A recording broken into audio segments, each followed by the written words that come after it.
വേലക്കാരിയായിരുന്നാലും നീ എൻ മോഹവല്ലി. വേലക്കാരിയായിരുന്നാലും നീ എൻ മോഹവല്ലി. വേലക്കാരിയായിരുന്നാലും നീ എൻ മോഹവല്ലി. ഈ ഒരു സ്ട്രാറ്റജി ആയിരുന്നു നമ്മുടെ ജഗതി ശ്രീകുമാർ മേലെപ്പറമ്പിൽ വീട്ടിൽ തമിഴ് പഠിക്കാൻ വേണ്ടി യൂസ് ചെയ്തിട്ടുണ്ടായിരുന്നത്. ഓക്കെ, അപ്പൊ നമുക്ക് ഇനി നമ്മുടെ പബ്ലിക് എക്സാമും നമ്മുടെ മോഡൽ എക്സാമും ഒക്കെ വരികയാണല്ലേ. സോ ഇനി നമുക്കൊരു സ്ട്രാറ്റജി വേണ്ടേ, ഇതുപോലെ പഠിച്ച് നല്ല രീതിക്ക് പയറ്റണം എന്നുണ്ടെങ്കിൽ ഒരു നല്ല സ്ട്രാറ്റജി നമുക്ക് അത്യാവശ്യമാണല്ലേ ഇംഗ്ലീഷിന്റെ കാര്യത്തില്. ഞാൻ ഒരു സത്യം പറയട്ടെ, വളരെ സിമ്പിൾ ആണ് സത്യം പറഞ്ഞാൽ ഇംഗ്ലീഷ് പഠിക്കാന്ന് പറഞ്ഞാൽ. നിങ്ങൾ ഇങ്ങനെ ഈ ഹിമാലയനായിട്ട് എന്തോ ആണെന്ന് ആലോചിക്കുന്ന പോലെയൊന്നും ഇല്ല എൻ്റെ പൊന്നു മക്കളെ. ഇത്രയുമാണ് നമ്മുടെ ലെസൺസ് വരുന്നത്. നമ്മുടെ പ്ലസ് ടുവിലെ ടോപ്പിക്സ് നോക്കുമ്പം ഇത്രയും ടോപ്പിക്സ്, ഇത്രയും ലെസൺസ് ആണ് നിങ്ങൾക്ക് വരുന്നത്. ഏതൊക്കെയാണ്? നമ്മുടെ 3 L's ഓഫ് എംപവർമെന്റിൽ തുടങ്ങിയിട്ട് ക്രൈം ആൻഡ് പണിഷ്മെന്റ്. ഇതിൻ്റെ അത് നിങ്ങൾക്ക് കുറച്ചൊരു പരിചയക്കുറവ് ഉണ്ടാവുക എനിക്ക് തോന്നുന്നു. ഈ post early for Christmas, this is going to hurt just a little bit, crime and punishment, ഇവരെയാണ് നമ്മൾ അധികം എടുത്തിട്ട് അങ്ങോട്ട് പയറ്റാത്തത്. ബാക്കിയുള്ളവരൊക്കെ നമ്മളുണ്ടല്ലോ, നമ്മുടെ ക്രിസ്മസ് എക്സാം വരെയുള്ള എക്സാമിന് നമ്മളിങ്ങനെ അരച്ച് കലക്കി കുടിച്ചിട്ടുള്ള ആൾക്കാരാണ്. ഓക്കെ, അന്ന് നന്നായിട്ട് പഠിച്ചിട്ടുള്ള ആൾക്കാർക്ക് അന്ന് ഏത് ഓണം എക്സാമിനും ക്രിസ്മസ് എക്സാമിനൊക്കെ നല്ല രീതിക്ക് പഠിച്ചിട്ടുള്ള ആൾക്കാർക്ക് സത്യം പറഞ്ഞാൽ ഈസിയാണിത്.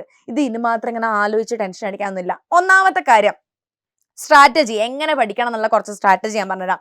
ഒന്നാമത്തെ കാര്യം മക്കളെ, എല്ലാ ലെസണിൻ്റെ അകത്തുള്ള കോണ്ടന്റ് എന്താണെന്നുള്ളതിനെ കുറിച്ചൊന്ന് അറിഞ്ഞു വെക്കുക. അതിന് വേണ്ടിയിട്ട് എൻ്റെ പൊന്നു കുട്ടികൾ സമ്മറി ഒന്ന് പഠിച്ചു വെച്ചേക്കുക. സമ്മറി ഇതേപോലെ തന്നെ ഈ വേലക്കാരി നീ ആയിരുന്നാലും നീ എൻ മോഹവല്ലി എന്നുള്ള പോലെ ബൈഹാർട്ട് പഠിക്കാനല്ല. അതിൻ്റെ അകത്തുള്ള മെയിൻ ആയിട്ടുള്ള സംഗതി എന്താണെന്ന് മനസ്സിലാക്കി വെക്കുക. നമ്മളിപ്പോൾ പ്ലസ് ടു ഒക്കെ എത്തി, നിങ്ങൾ ഇനി നിങ്ങൾ സ്കൂൾ കാലഘട്ടത്തിൽ ഏറ്റവും വലിയ സീനിയേഴ്സ്, മുതുമുത്തപ്പന്മാരായിട്ട് നിൽക്കുന്ന ആൾക്കാരാണ്. സോ ഇനി ഈ ബൈഹാർട്ട് സ്റ്റഡിക്ക് നിൽക്കാതിരിക്കുക. ഇനിയിപ്പോൾ തീരെ ഒരു രക്ഷയില്ല. പിന്നെ ഞാനൊക്കെ ചിലപ്പോൾ ചെയ്യുമായിരുന്നു സ്കൂളിലൊക്കെ പഠിക്കുമ്പം. ചിലപ്പോൾ നല്ല ചില സെന്റൻസസ് നമ്മൾ എവിടെയെങ്കിലും കണ്ടിട്ട് മേ ബി ക്ലാസ്സിൻ്റെ ഇടയ്ക്ക് നമ്മൾ കാണുന്നതായിരിക്കും, അല്ലെങ്കിൽ സ്കൂളിന് ടീച്ചർ പറഞ്ഞിട്ടുള്ളതായിരിക്കും. അങ്ങനെ ചില നല്ല ഫ്രേസസും നല്ല സെന്റൻസസ് ഒക്കെ ഉണ്ടാവില്ലേ.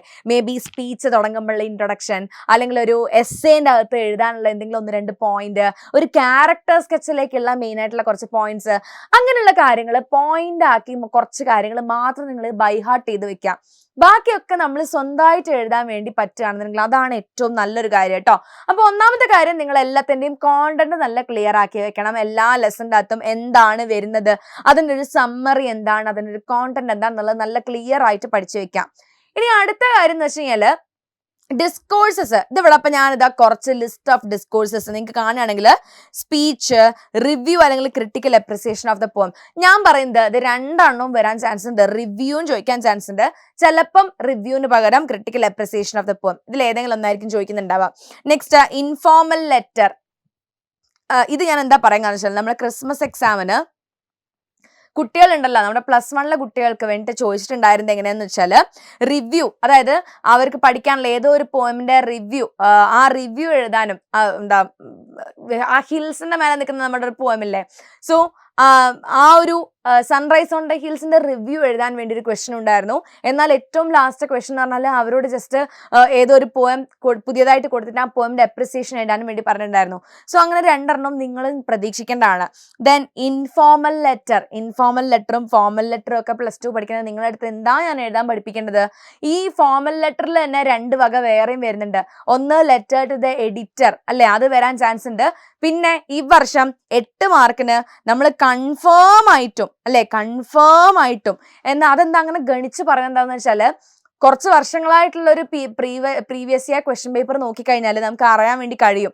എന്ത്, ഈ പറഞ്ഞ 8 മാർക്കിനകത്ത് ഒരു CV ആൻഡ് അല്ലെങ്കിൽ ആ CV and job application letter and resume, biodata, CV, ഇതാ ഈ ക്വസ്റ്റ്യൻ ഉണ്ടല്ലോ, ഇത് 8 മാർക്കിന് ഉറപ്പായിട്ടും ചോദിച്ചിരിക്കും. സോ ഇതിൻ്റെയൊക്കെ എന്ത് ചെയ്യുക, നിങ്ങൾ ആ ഒരു ഫോർമാറ്റ് നല്ല വൃത്തിക്ക് അങ്ങോട്ട് പഠിക്കാം.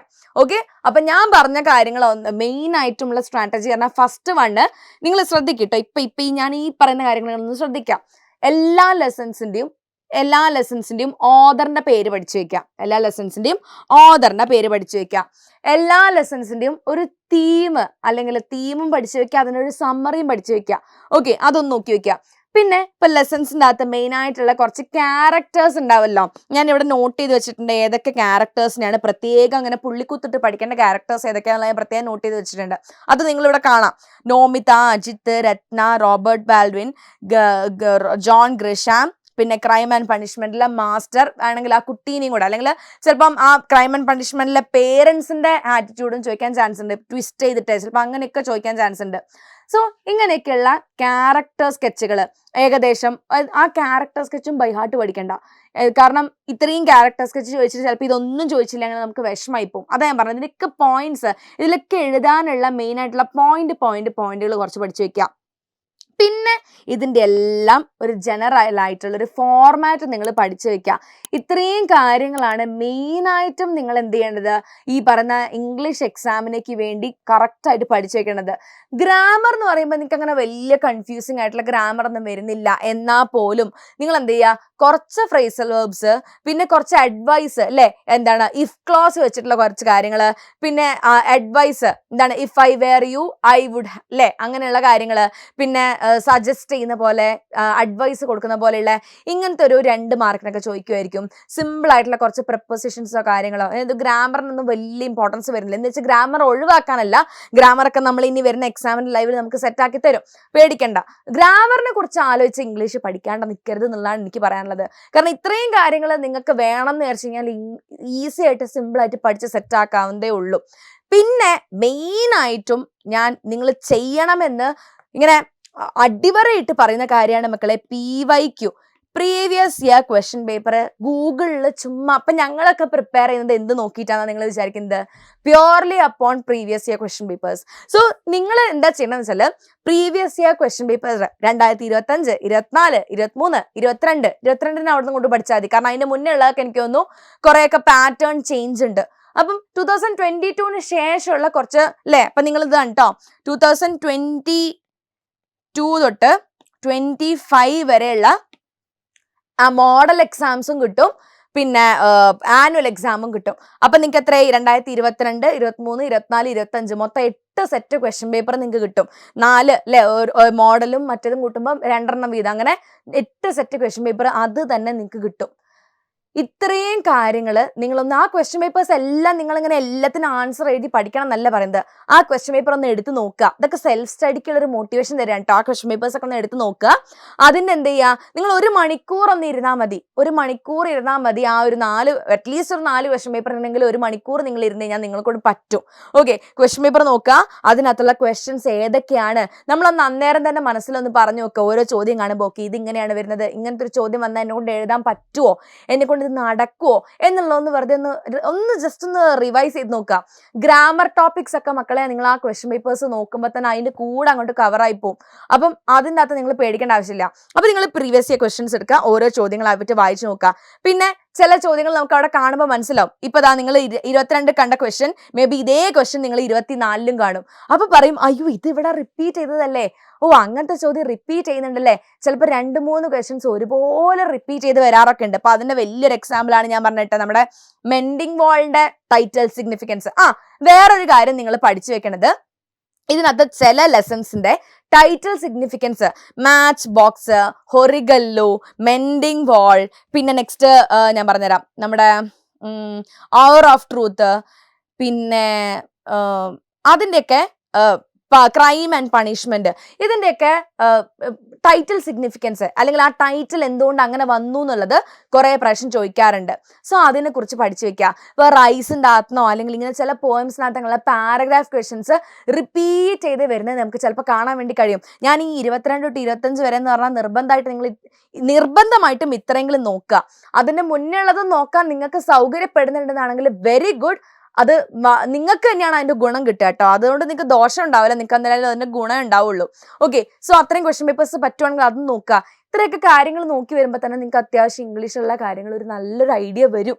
പിന്നെ ബാക്കി സെറ്റ് ചെയ്ത് തരാൻ ഞങ്ങൾ ഇവിടെ ഇല്ലടാ. എന്തിനാ ഞങ്ങൾ ഈ രാവിലും പകലും ഞാനൊക്കെ ഉറക്കം ഒളിച്ചിരുന്നിട്ട് ഈ ലൈവിന് പ്രിപ്പയർ ചെയ്യുന്നത് എന്തിനാ?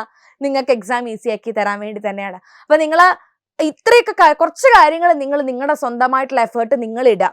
ബാക്കിയുള്ളത് ഞങ്ങൾ ഇവിടുന്ന് നിങ്ങൾക്ക് സെറ്റാക്കി തരും. ഓക്കെ, നിങ്ങൾ അതിനെക്കുറിച്ച് ഒന്നും ആലോചിച്ച് പേടിക്കേണ്ട ആവശ്യമില്ല. ഞാൻ പറഞ്ഞ ഈ കുറച്ച് എഫേർട്സ് ഉണ്ടല്ലോ, അറ്റ്ലീസ്റ്റ് ഈ PYQs നോക്കി വെക്കുക. എല്ലാത്തിൻ്റെ ഒരു സമ്മറി, എല്ലാത്തിൻ്റെ ഒരു ജസ്റ്റ് ഒരു ക്യാരക്ടേഴ്സ് ഏതൊക്കെയാണ്, ക്യാരക്ടർ സ്കെച്ച് എഴുതേണ്ട പോയിന്റ്സ് ഏതൊക്കെയാണെന്നുള്ളതൊക്കെ ഒന്ന് ജസ്റ്റ് ഒന്ന് നമ്മൾ സ്വന്തമായിട്ടൊരു റഫ് വർക്ക് നിങ്ങൾ നടത്തി തരാം. ബാക്കിയുള്ള കംപ്ലീറ്റ് എന്താ പറയാ അസംബിൾ ചെയ്യുന്നതോ അല്ലെങ്കിൽ നിങ്ങളെന്ന് ബ്രഷപ്പ് ചെയ്ത് നിങ്ങൾ ഒരു സുന്ദര കുട്ടപ്പന്മാരും കുട്ടികളും ആക്കി വിടുന്നത് നമ്മൾ സെറ്റാക്കി തരും. അത്രയും നിങ്ങൾ ഓർത്താൽ മതി കേട്ടോ. അപ്പം കോൺഫിഡന്റ് ആയിട്ട് തന്നെ പഠിച്ചോളുക. നമുക്ക് എന്ത് ചെയ്യാം, ലൈവുകളിൽ കാണാം. Till then it's me Varnitha signing off. By.